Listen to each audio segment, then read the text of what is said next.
En la penumbra de hospitales pequeños y pueblos que el mapa olvida, existen historias que la medicina pronuncia en voz baja, invasores diminutos que cambian destinos. Todo comienza con Mariana, una joven que llegó a urgencias con un dolor agudo en el pecho, respiración entrecortada y episodios de desorientación que no encajaban con un infarto clásico. Las primeras pruebas mostraron algo inesperado: imágenes con estructuras móviles alrededor del corazón. Lo que los titulares sensacionalistas llaman parásitos asesinos no es solo metáfora. Hay especies capaces de migrar por el organismo y alojarse en órganos nobles. Angiostronghylus, Echinococcus y ciertos nematodos figuran entre los sospechosos que, en circunstancias concretas, alcanzan tejidos vitales. El corazón, a pesar de su constante flujo sanguíneo, no es invulnerable. Quistes hidatídicos, larvas migratorias o formas adultas pueden adherirse al pericardio o invadir capas del músculo cardíaco, provocando inflamación, compresión y arritmias. Los signos clínicos iniciales suelen ser inespecíficos: latidos irregulares, fiebre intermitente, fatiga, pero el verdadero temor nace en la incertidumbre. ¿Cuánto tiempo lleva ahí el invasor? ¿Qué otros órganos ha tocado?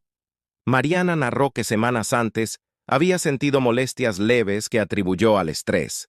Visitó la clínica local, recibió analgésicos y volvió a su trabajo.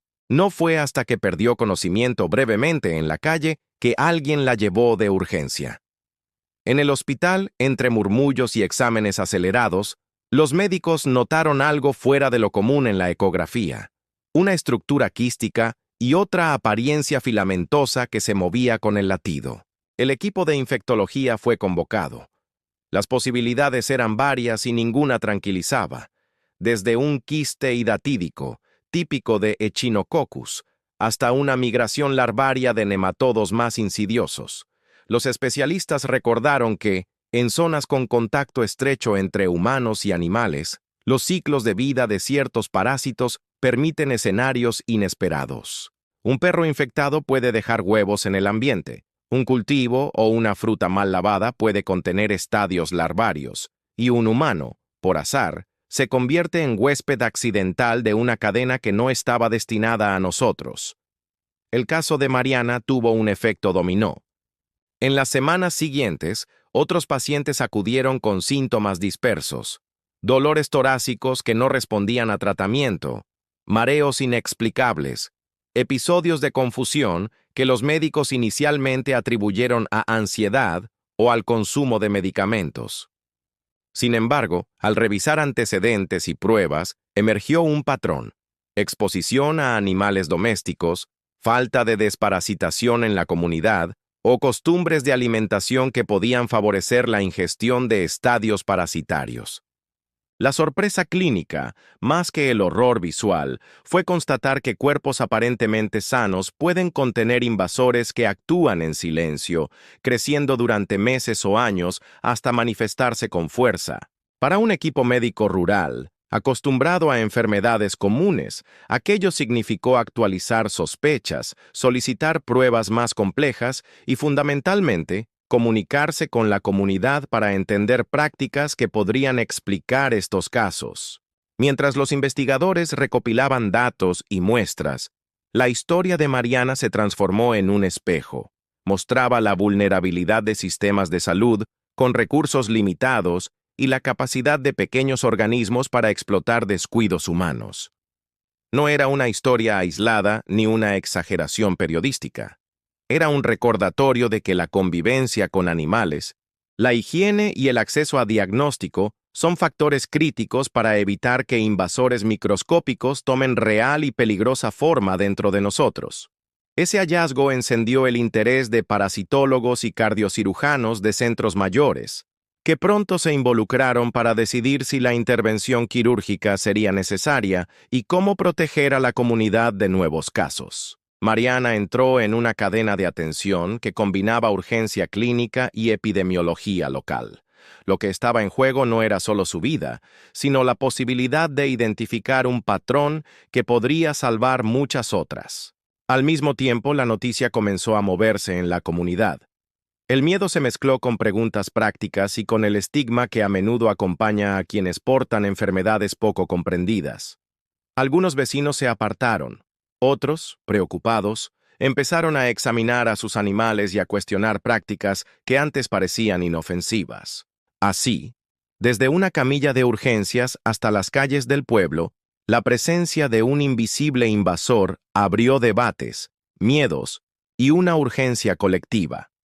Entender qué convive con nosotros y cómo impedir que lo invisible se convierta en destructor. La investigación clínica de Mariana avanzó rápido.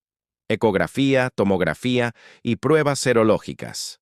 Las imágenes mostraron quistes alrededor del pericardio y pequeñas estructuras móviles que, analizadas por parasitología, coincidieron con Echinococcus granulosus, el causante de la hidatidosis. Este parásito forma quistes que pueden crecer durante años sin síntomas claros, hasta comprimir órganos y desencadenar fallos funcionales. Su ciclo involucra perros y herbívoros. Los humanos son huéspedes accidentales que se exponen por contacto con heces animales o superficies contaminadas. Pero la lista de invasores capaces de causar horror en el cuerpo es más larga. Ascaris lumbricoides, la lombriz intestinal gigante, suele habitar el intestino, pero en casos de infección masiva o migración aberrante, puede desplazarse por vías respiratorias y, en episodios extremos, ser expulsada por la boca o la nariz. Ese gesto, ver o vomitar una lombriz, despierta una repulsión visceral y trae consecuencias sociales para quien lo sufre. Taenia solium, por su parte, puede causar neurocisticercosis cuando sus larvas invaden el tejido cerebral. Convulsiones, dolores de cabeza crónicos y discapacidad son manifestaciones comunes en regiones endémicas. Angiostrongylus y Toxocara completan el cuadro de peligros potenciales para el sistema nervioso y otros órganos. En zonas con higiene precaria, contacto estrecho con animales y consumo de alimentos mal lavados o mal cocidos, estas infecciones aparecen con más frecuencia. El reto clínico es que sus síntomas a menudo imitan otras enfermedades. Dolores torácicos que no son cardiopatía, cefaleas crónicas que parecen migraña, o convulsiones atribuidas a causas idiopáticas. Detectarlos exige sospecha, pruebas específicas y muchas veces intervención quirúrgica para extraer quistes o reparar daños. Además del impacto físico, existe un costo social, estigma, pérdida de trabajo y miedo comunitario que retarda la búsqueda de atención. Para los médicos que siguen el caso de Mariana, confirmar Echinococcus significó no solo planear tratamiento y posible cirugía, sino también investigar el entorno. Animales domésticos sin desparasitar, prácticas de manejo de alimentos y exposición ambiental. El hallazgo llevó a campañas locales de diagnóstico y desparasitación y a una pregunta más amplia. ¿Cuántos casos asintomáticos esperan a volverse crisis? En ese silencio se esconde parte del peligro. Parásitos que crecen sin ruido hasta convertirse en amenazas para órganos que creíamos protegidos. Para comprender por qué parásitos como Angiostrongylus, Toxocara o las larvas de Taenia llegan hasta el corazón o el cerebro, hay que seguir el camino interno que recorren dentro del cuerpo. No viajan por capricho, usan rutas biológicas. Algunas especies aprovechan el torrente sanguíneo para llegar a tejidos distantes. Otras migran a través de planos tisulares, cavidades y conductos, y varias forman quistes que se desarrollan lentamente hasta ocupar espacio y alterar funciones. Angiostrongylus cantonensis, por ejemplo, entra cuando se consumen vegetales crudos o mariscos contaminados o por contacto con caracoles infectados. Sus larvas atraviesan la pared intestinal, entran en la circulación y por afinidad por el sistema nervioso terminan en meninges o tejido cerebral, provocando meningitis eosinofílica, fiebre, rigidez nucal, dolor intenso y alteración del estado mental que puede dejar secuelas permanentes si no se trata a tiempo. Toxocara canis, frecuente en suelos contaminados por heces de perros, es otra amenaza silenciosa. Sus huevos ingresan por la boca, eclosionan en el intestino y las larvas migran por el organismo, hígado, pulmones, ojos y en algunos casos el sistema nervioso central, desencadenando larva migrans visceral u ocular. Cuando las larvas alcanzan el cerebro, provocan inflamación focal, convulsiones o déficits neurológicos focales que en niños pueden confundir con otros diagnósticos. Taenia solium añade una dimensión clara y dramática. Si una persona ingiere huevos, no carne, las larvas pueden invadir tejidos y formar cisticercos en el cerebro, origen de neurocisticercosis. Son quistes que causan convulsiones hidrocefalia y en ocasiones muerte súbita.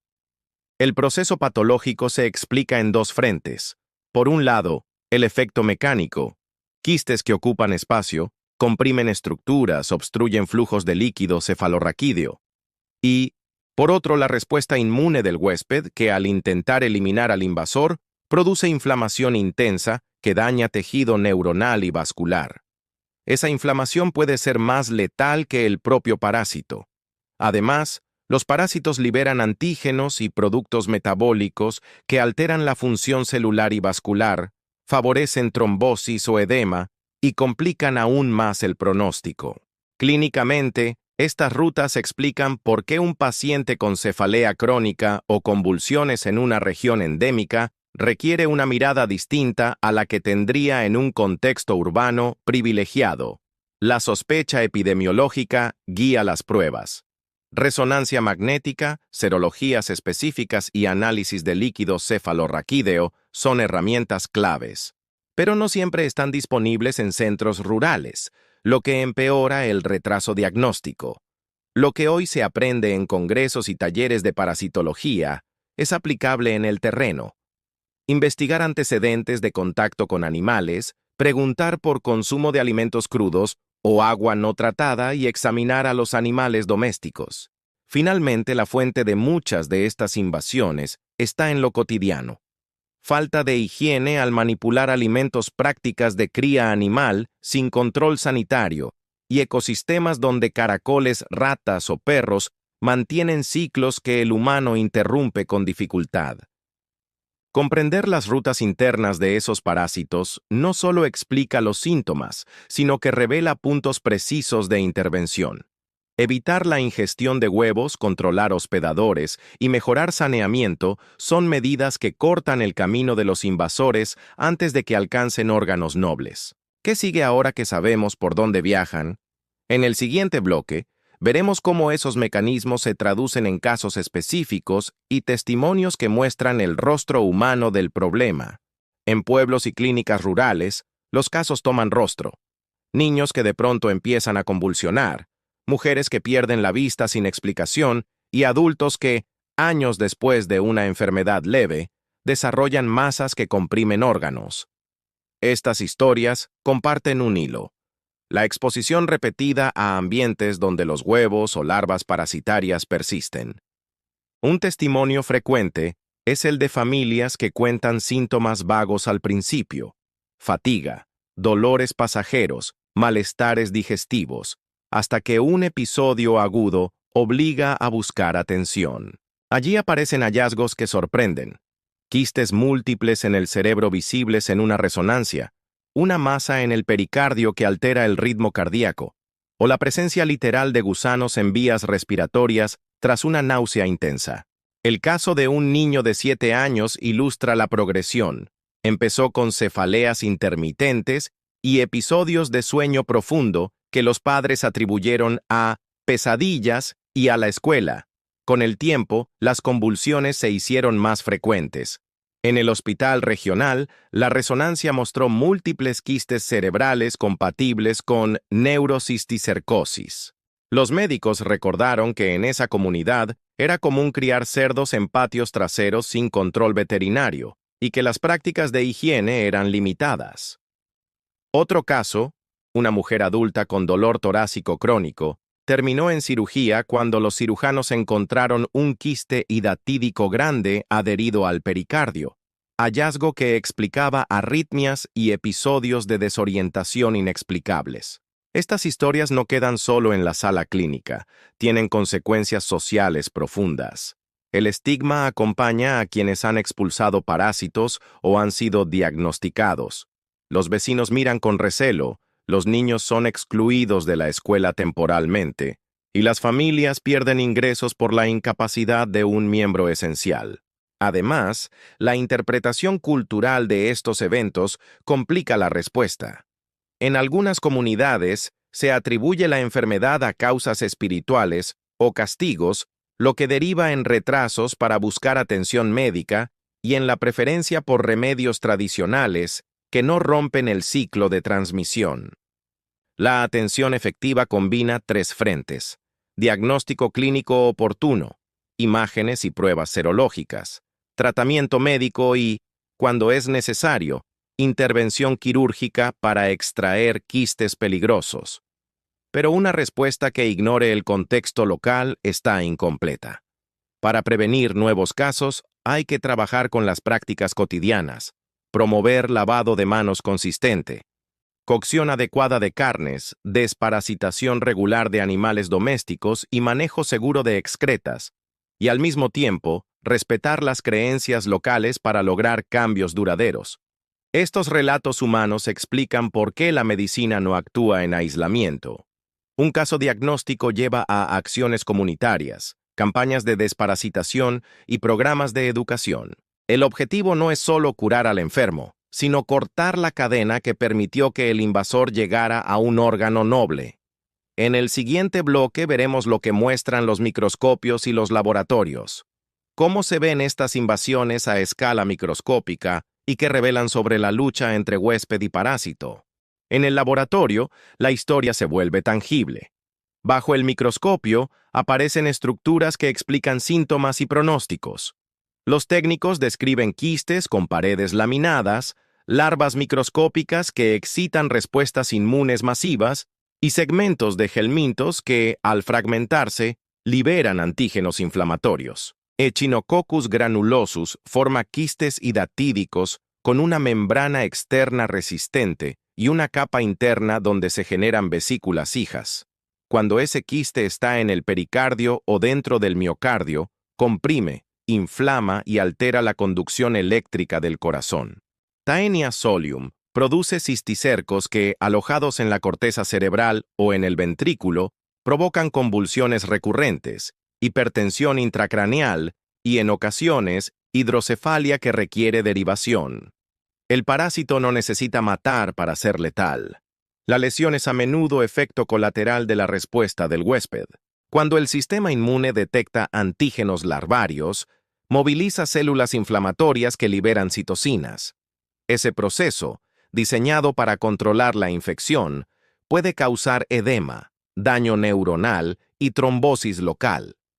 En neurocisticercosis, por ejemplo, la sintomatología depende tanto de la ubicación y el número de cisticercos como del grado de inflamación que cada uno desencadena. En casos de Angiostrongylus, la meningitis eosinofílica refleja una reacción inmunitaria intensa a larvas que atraviesan la barrera hematoencefálica. La presión intracraneal sube y el riesgo de daño neurológico aumenta si no se actúa con rapidez. Los laboratorios también revelan episodios extremos: gusanos ascaridiformes que migran por el esófago y la tráquea durante cuadros febriles, o tras medicamentos que alteran su comportamiento, provocando vómitos donde el parásito aparece visible. Estas imágenes, que circulan como prueba irrefutable de invasión, generan pavor pero también ayudan en el diagnóstico epidemiológico. Además, el análisis histológico de quistes extirpados muestra capas de resistencia y persistencia, membranas que aíslan al parásito y lo protegen de fármacos, y restos que tras la ruptura pueden diseminar antígenos y empeorar la inflamación. Frente a eso, la ciencia ofrece herramientas, serologías específicas, técnicas de imagen cada vez más finas, TC y RM con protocolos de alta resolución y terapias antiparasitarias dirigidas como albendazol o praziquantel, que actúan sobre diferentes estadios. Sin embargo, Los medicamentos no siempre son suficientes. La ubicación del quiste, su tamaño y la repercusión clínica pueden obligar a cirugía para retirar material quístico y reducir la presión sobre órganos nobles. La decisión terapéutica es compleja y requiere equipos multidisciplinares, infectólogos, neurólogos, cirujanos y especialistas en imagen. Este equilibrio entre diagnóstico, tratamiento médico y posible intervención quirúrgica define el destino del paciente. A muchos les salva la vida, para otros, el daño queda como secuela. Pero también hay lecciones microscópicas útiles para la prevención. Conocer la resistencia de ciertas membranas quísticas. Entender cómo se diseminan los huevos en el ambiente y reconocer qué prácticas amplifican la carga parasitaria en una comunidad permiten diseñar estrategias capaces de reducir la incidencia a largo plazo. En el siguiente bloque, exploraremos precisamente esas estrategias. ¿Cómo se corta la cadena de transmisión y qué obstáculos enfrenta la prevención en terreno? La prevención aparece como la línea de defensa más eficaz, pero también la más difícil de sostener en el tiempo. Acciones simples y comprobadas, lavado de manos frecuente, cocción completa de carnes, hervir o filtrar el agua y enterrar o tratar correctamente excretas, reducen drásticamente la transmisión. Sin embargo, la implementación choca con realidades complejas. Falta de acceso al agua potable, recursos económicos limitados, viviendas con animales dentro del hogar y costumbres arraigadas que no cambian de la noche a la mañana. El control de hospedadores clave es central. Perros y cerdos libres de desparasitación actúan como reservorios. Campañas regulares para desparasitar canes, manejar la cría porcina y mejorar la higiene de corrales han demostrado bajar la incidencia de hidatidosis y neurocisticercosis cuando se sostienen a largo plazo. Programas de vacunación animal, en combinación con educación comunitaria, muestran mayor eficacia que intervenciones aisladas. Además, la gestión ambiental, eliminación segura de heces, control de roedores y educación sobre manejo de caracoles y babosas en áreas húmedas, corta rutas que muchos parásitos usan para completar su ciclo de vida. Las campañas de deworming masivo en público escolar reducen la carga parasitaria infantil, mejoran la salud general y disminuyen la probabilidad de que larvas migren a órganos como el hígado, pulmones o cerebro. Pero estos programas requieren logística, suministro constante de fármacos como albendazol, coordinación con escuelas y concienciación de las familias para repetir dosis según protocolos. Un esfuerzo puntual suele tener efecto limitado. La clave es la repetición y la integración con mejoras en saneamiento. La educación sanitaria es la herramienta que conecta medidas técnicas con cambios de conducta. Trabajar con líderes comunitarios, escuelas y agentes de salud locales para explicar riesgos y prácticas preventivas en lenguaje cotidiano, sin estigmatizar a los afectados, es esencial. En muchas comunidades, integrar saberes tradicionales con recomendaciones científicas facilita la aceptación. Por ejemplo, adaptar mensajes sobre cría de animales para respetar costumbres y al mismo tiempo proponer modificaciones prácticas que reduzcan el contacto con heces infectadas. Las barreras políticas y económicas amplifican la vulnerabilidad. Países o regiones con sistemas de salud débiles enfrentan dificultades para financiar campañas sostenidas, mantener cadenas de suministro de medicamentos y desplegar equipos para diagnóstico avanzado. El cambio climático y la movilidad humana añaden incertidumbre. Especies o vectores pueden extender su rango geográfico y poblaciones desplazadas quedan más expuestas a ciclos parasitarios. Por eso, la prevención exige visión estratégica, inversión en agua y saneamiento, programas veterinarios continuos, educación permanente y monitoreo epidemiológico que permita respuestas rápidas. Finalmente, la prevención también implica ética y dignidad. No se trata de culpar a las comunidades, sino de empoderarlas con recursos y conocimiento. Cortar la cadena de transmisión significa reducir sufrimiento presente y futuro.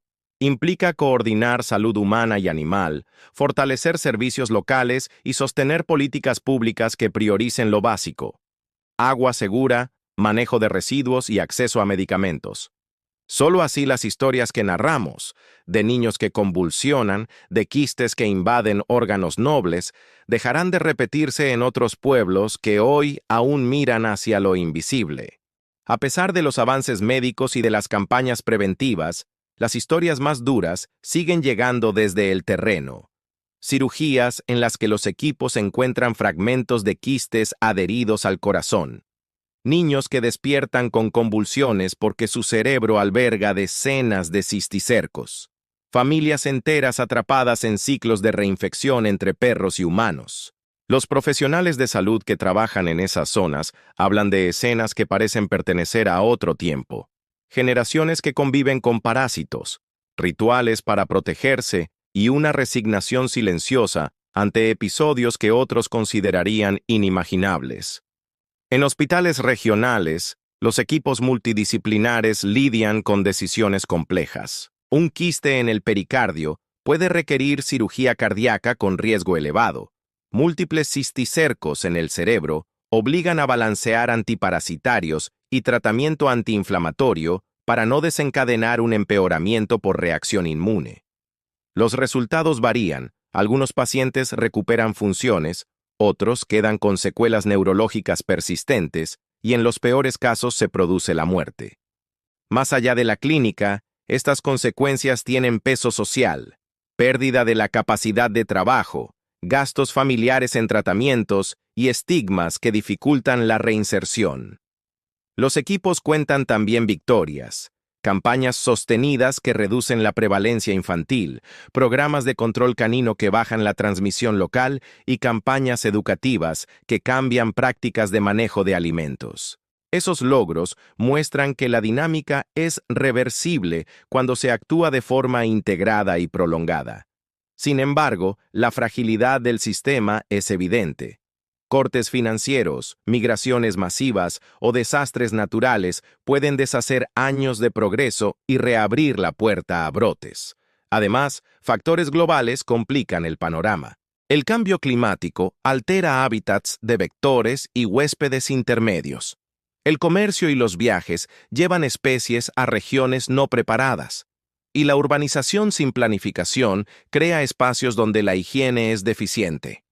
Todo ello puede facilitar que parásitos que antes eran locales encuentren nuevos territorios y huéspedes susceptibles. Por eso los expertos insisten en que la vigilancia epidemiológica y la cooperación internacional son claves. Compartir datos, mantener programas de control transfronterizos y apoyar a sistemas de salud frágiles. Finalmente está el aspecto humano que las estadísticas no muestran: el trauma de quien ha visto salir un gusano, la culpa de padres que no pudieron proteger a sus hijos, la valentía de comunidades que se organizan para mejorar condiciones sanitarias. Estas historias llaman a una respuesta que combine ciencia y empatía, investigación continua, políticas públicas sostenidas y apoyo social para las víctimas. El siguiente y último bloque cerrará con un llamado a la acción y con el destino de Mariana y su comunidad para convertir el horror en impulso colectivo hacia soluciones reales. La historia de Mariana, y de tantas otras voces anónimas, no busca ser un relato que solo atemorice. Su propósito es impulsar respuestas concretas. Tras la cirugía y un tratamiento prolongado con antiparasitarios, Mariana recuperó parte de su vida. Aún conserva secuelas, pero su caso sirvió para activar una intervención amplia en su comunidad. Campañas de desparasitación para perros y escolares, jornadas de educación sobre higiene alimentaria y mejoras en el acceso a agua tratada. Esos pasos, modestos pero sostenidos, comenzaron a reducir nuevos diagnósticos y a cambiar percepciones. El miedo fue cediendo frente al conocimiento práctico, y el estigma se transformó en colaboración entre vecinos, escuelas y centros de salud. Pero la lección alcanza más allá del pueblo que la vio enfermar. Los parásitos que anidan en el corazón o el cerebro no son fenómenos aislados. Son el espejo de vulnerabilidades estructurales: falta de saneamiento, control animal insuficiente, servicios de salud fragmentados y brechas de información. La neurocisticercosis, la hidatidosis y la meningitis por larvas como Angiostrongylus muestran cómo prácticas cotidianas, alimentación sin medidas de higiene, contacto cercano con animales, sin desparasitar agua no segura, pueden convertirse en rutas que permiten a organismos diminutos causar daño mayor. Comprender eso convierte el horror en mapa de acción. Identificar puntos críticos donde intervenir y priorizar recursos para prevención. A nivel práctico, las medidas que realmente salvan vidas son claras y alcanzables. Asegurar agua potable y sistemas de saneamiento, programas regulares de desparasitación en niños y animales, campañas educativas adaptadas a lenguajes y costumbres locales, y fortalecimiento de redes de diagnóstico que permitan detectar quistes y larvas antes de que produzcan daño irreversible.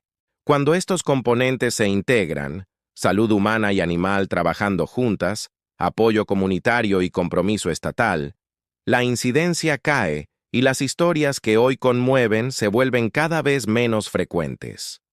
También hay un llamado a la ciencia.